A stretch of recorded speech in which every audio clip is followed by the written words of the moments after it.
Chag Sameach, Rabotai. We're starting now with Pirkeh Avot because of the holiday, so we got a lot of things to discuss. Let's talk about some things here. In the second parak, it says something very interesting here. It says Hillel was saying this, right? The famous Hillel.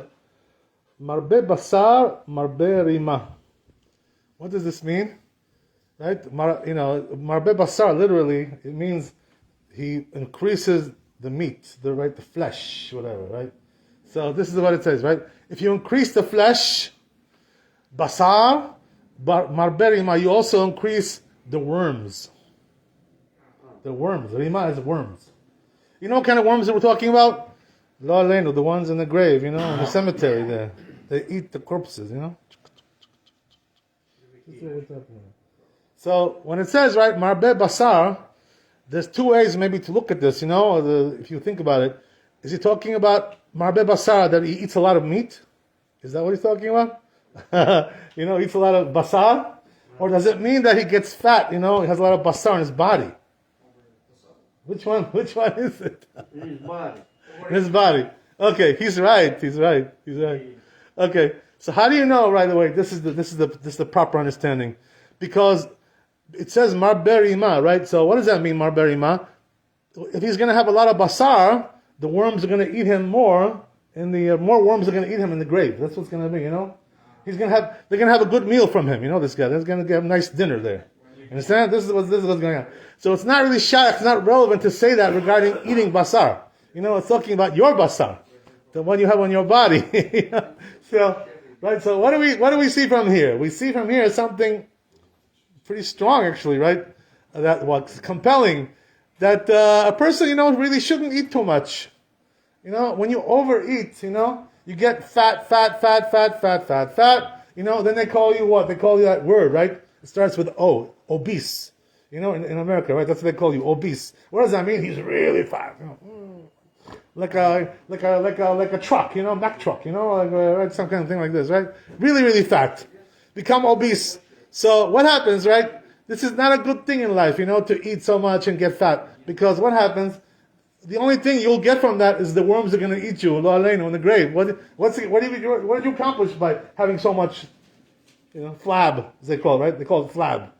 Too much flab, You don't need that. What do you need? Eat normal meals, and you won't get so fat, The truth is that some people, have a different problem. They have a slow metabolism, and this is why they can't digest the food. So, there's all kinds of conditions, you got to go to your doctor and speak to him, I'm not the doctor.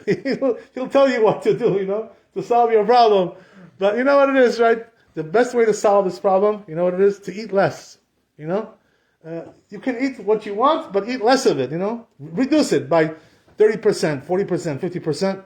This way, all of a sudden, your basar will disappear, right? You'll be nice and fit. This is the way to do it. There's no magic tricks, Whatever, right? You know that, right? So that's the thing, So it comes to tell you, it's a practical advice. That's all, Getting fat, nothing good about it, Nothing good comes from that. And the doctors will tell you even more, right? It's not healthy and it's going to give you health problems. They'll tell you a lot more things. If you go to your doctor, he'll tell you, no, don't eat too much, right? Control yourself, right? All kinds of things, right? And they know exactly what they're talking about. Believe me, it's the same idea, same thing. Okay, very good. So you get the idea. Let's move on, right? Who said this? Hillel. Right? Hillel, he was Gedol Hador, Zaken, right? Nasi, he was the president of Israel. Can you imagine? He was talking about diet. That's what he's talking about. Okay, so let's move on. Another piece of wise advice, right? Marbe nechasim, marbe de'aga. Oh, this one is a tough one. I have to tell you, huh? Tough one, this one. You know what it says, right? Marbe nechasim, right? We talked about basar, right? Now we're talking about nechasim. What is nechasim? What is that? What is it? Yeah. Wealth. Assets, properties, all kinds of wealth, Rich. Yeah, he wants to get rich, he's got the American dream. You never hear about that, right? What's the American dream? Become rich, more money, more millions, and you buy a big mansion, you have a big limousine, and you made it, that's it, you're a success, right? The truth is, the Torah doesn't look at it that way. That you're a big success. When you become a millionaire, milliardaire, Torah doesn't see that as a great thing. You know why? Very simple reason. It says, right, when you have many assets, marbet de'aga. You know what that means, right? That means you're going to have a lot of worries, You're always worried about everything. What does that mean? What happened to my property in Manhattan? What happened to my property in Florida? What happened to my property in Haifa? What's going on over there? You're always worried, What's going on with this business? What's going on with this business? What about this real estate? What about that? Every day it's a headache, They're calling you, they're bothering you all the time, people, this happened, this thing happened, now you have to go into litigation. Yeah, you got to go to court, sue this guy, and then he's going to sue you, and you're going to sue him, and you're going to, he's going to sue your brother, and your brother's going to sue his cousin. This is right. Daga, all worries, headaches. Oh my God. It's not healthy. What happens in the end, because he gets a lot of frustration, and anger, right, the frustration, and it makes him sick, because he's always, nervousness. It's not a good thing, Marbet daga. Worrying about this, worrying about that. I remember one time, somebody invited me for Shabbat when I was in Yerushalayim. This was a rich guy, he had a lot of money. So what happened was, right, that, we were just sitting on Shabbat, and he had like a lustra, like this kind of thing, like on the wall, he had a nice one in his house, a rich guy, he can afford to put lustra on the wall, nice good stuff, right?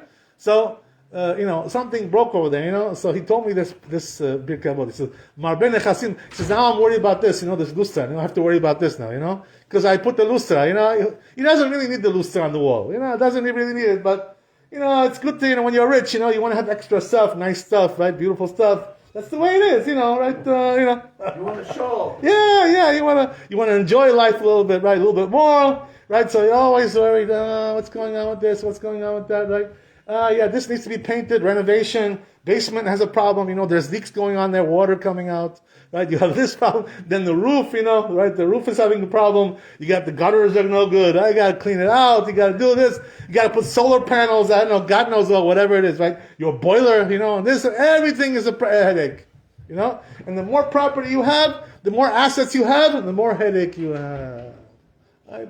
That's what it is, so that's why a smart person, he doesn't want to live the American dream. You want to live the Jewish dream, Just have enough. Just have enough, to live and, sit and learn Torah, and you'll be much, much happier. Instead of, trying to build up assets, and portfolios and financial portfolios and plans and all kinds of, right, this, going into all kinds of things. Everything is a headache. Hedge funds, bitcoins, blah, blah, blah, going into this, going into that. Going into Wall Street, right, I saw, I'll tell you something really funny, I saw a video of the Lubavitcher Rebbe, at the Admor. Remember him? Good? Big Chacham, right? So I saw a video that he was talking to somebody about the stock market. In English, So I understood what he was saying. So he told him? He says, I don't recommend, that a Jew should go into the stock market. I don't recommend. He says. You know why? He says, it won't let you sleep at night. You're going to be so worried all the time. What's going on over there? He says, you won't have a normal life like that. That's what he said. I couldn't believe it, when he said this. I was like, wow, guess where he got it from? Got it from here. That's where where did he get it from, the Rebbe? He got it from here. That's the whole thing, right? It's the chokhmah of the Torah. So just buy what you need and have what you need. You don't need to have 3 houses. You don't have to have, right, the 3 cars. You don't have to have all these things. You just need whatever you need to get by in life. Why be so complicated, and buying this and buying that and gotta worry about everything. That's why, I had to tell you about, I'll tell you guys something really funny. I can tell you guys.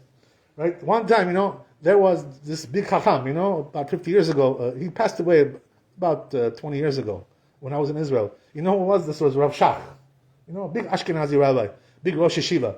He was considered to be like the leader, of the yeshiva movement, the Ashkenazim, whatever. He was a leader there. So, there was a big donor who used to donate to the yeshivot, in the old days, before the new guys came in, right? The Syrians, right? They came in later on, right? But there was this guy, Moshe Reichman, the Reichman family, the very wealthy family. From Europe, So this guy, Moshe, religious guy, serious guy, I heard, by the way, that their roots go to Sephardi. They're Sephardi roots. Even though now they're Ashkenazim.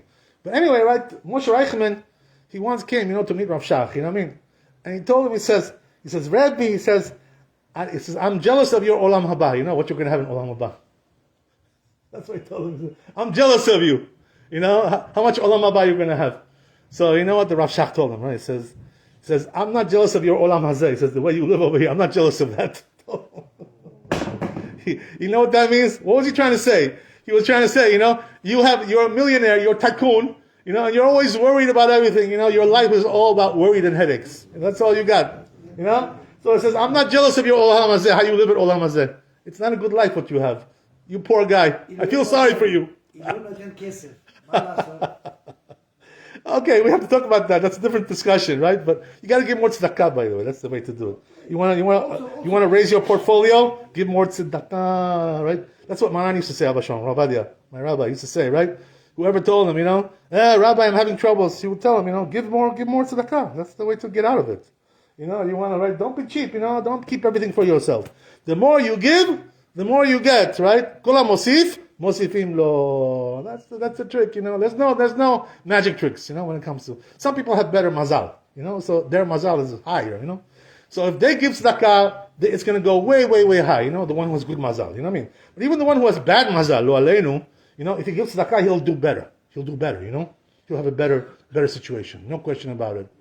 Tzedakah, maaser, right, 10%, blah, blah, blah, these things, right? I don't have to tell you. You have to, all these things. Okay, fine. So let's go on a little bit. Okay, now we're going into some heavy-duty stuff here. Heavy duty. Right, so it says, Marbe Nashim, Marbe Keshafim. This is a tough one, I have to tell you, right? So what is it telling you, right? Now we talked about eating a lot of food, right? We talked about having a lot of assets, right? Wealth. Now we're talking about women. Everybody's interested in that, right?